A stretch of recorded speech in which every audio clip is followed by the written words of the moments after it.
மக்களே, அனைவருக்கும் வணக்கம். ஸோ இந்த வீடியோ உங்களுக்கு ஹெட்டிங் பார்த்தோன்னே தோணியிருக்கும். உங்களுக்கான வழியை நீங்கள் தேர்ந்தெடுத்து வச்சுக்கோங்க அப்படின்னு சொல்லி உங்களுக்கு ஒரு ஹெட்டிங் பார்த்துருப்பீங்க.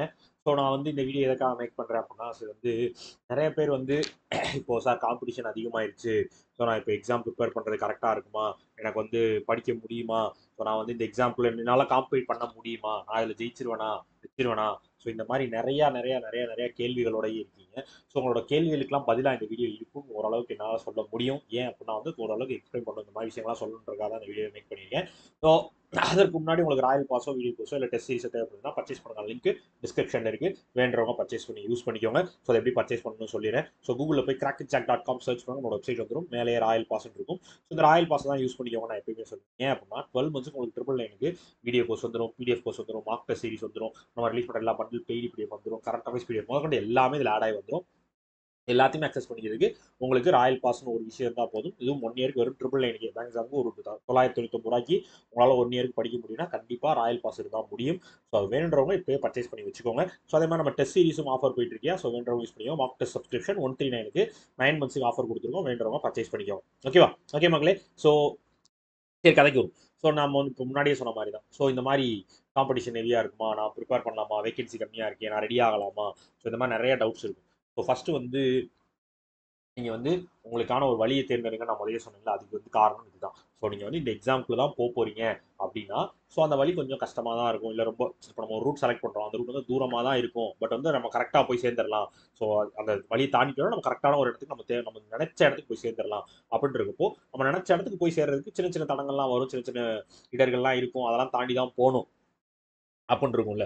ஸோ அந்த மாதிரி விஷயங்கள் தான் இந்த காம்படிஷன் ஹெவியாக இருக்குது. ஸோ இந்த வேகன்சி கம்மியாக இருக்குது. ஸோ நான் இதுக்கு செலக்ட் ஆகலாம், என்னால் படிக்க முடியுமா, ட்ரை தான் பண்ணுறோம். ஸோ நம்மளோட முழு முயற்சியை போட்டு நம்ம ட்ரை பண்ணுறோம். அந்த முயற்சி நம்மளை கொண்டு போய் அந்த இடத்துல சேர்த்துரும் அப்படின்னு நம்பி நம்ம மேலே நம்ம நம்பிக்கை வச்சு நம்ம அந்த படிக்கிற விஷயத்தை ஆரம்பிச்சிருக்கோம். ஸோ என்ன சார் இவ்வளோ இதெல்லாம் சொல்கிறீங்களா அப்படின்னு கேட்டிங்கன்னா, எஸ். ஏன்னா நீங்கள் வந்து ஒரு விஷயம் பண்ணணும்னு ஸ்டார்ட் பண்ணிட்டீங்கன்னா, ஸோ அதை வந்து அது ஸ்டார்ட் பண்ணுறதுக்கு முன்னாடி வந்து அதுக்கு நீங்கள் நிறைய பிளான், நிறைய டவுட்ஸ் வச்சிருக்கலாம், நிறைய விஷயம் வச்சுக்கலாம். எல்லா டவுட்ஸையும் கிளியர் பண்ணிட்டு அந்த விஷயத்தை ஸ்டார்ட் பண்ணிட்டீங்க அப்படின்னா அதுக்கு முன்னாடி அந்த விஷயத்துக்கு மேலே டவுட் வரக்கூடாது. சரியா? உள்ள வந்ததுக்கு அப்புறமேட்டு ஐயோ முடியலையா, முடியாமல் போயிருமா, தோத்துருவோமான்லாம் பயப்படவே கூடாது. முடிஞ்ச அளவு உங்களால் எந்த லெவலுக்கு எஃபோர்ட் போட முடியுமோ அந்த லெவலுக்கு எஃபோர்ட் போடுங்க. கண்டிப்பாக உங்களோட எஃபோர்ட்டுக்கான ரிசல்ட் அங்கே இருக்கும். எந்த விஷயமா இருந்தாலும், எக்ஸாம் மட்டும் இல்லை, எந்த விஷயமா இருந்தாலும் நீங்கள் போடுற எஃபோர்ட்டுக்கான ரிசல்ட் உங்களை வந்து சேரும். ஸோ அதற்காக தான் நான் திரும்பி திரும்பி சொல்கிறேன். உங்களுக்கு இதுதான் படிக்கணும், இப்படிதான் இந்த பேங்கிங் ஃபீல்டு தான் எனக்கு ஓகேனா, ஸோ அதில் இந்த மாதிரி விஷயங்கள்லாம் வரும். இதெல்லாம் வந்து பெருசு பண்ணக்கூடாது. உங்களுக்கு தேவை நீங்கள் சொல்கிற மாதிரி காம்படிஷன் ஹெவியாக இருந்தாலும், வேகன்சி கம்மியாக இருந்தாலும், உங்களுக்கு தேவை ஒரே ஒரு சீட் தான். சரியா?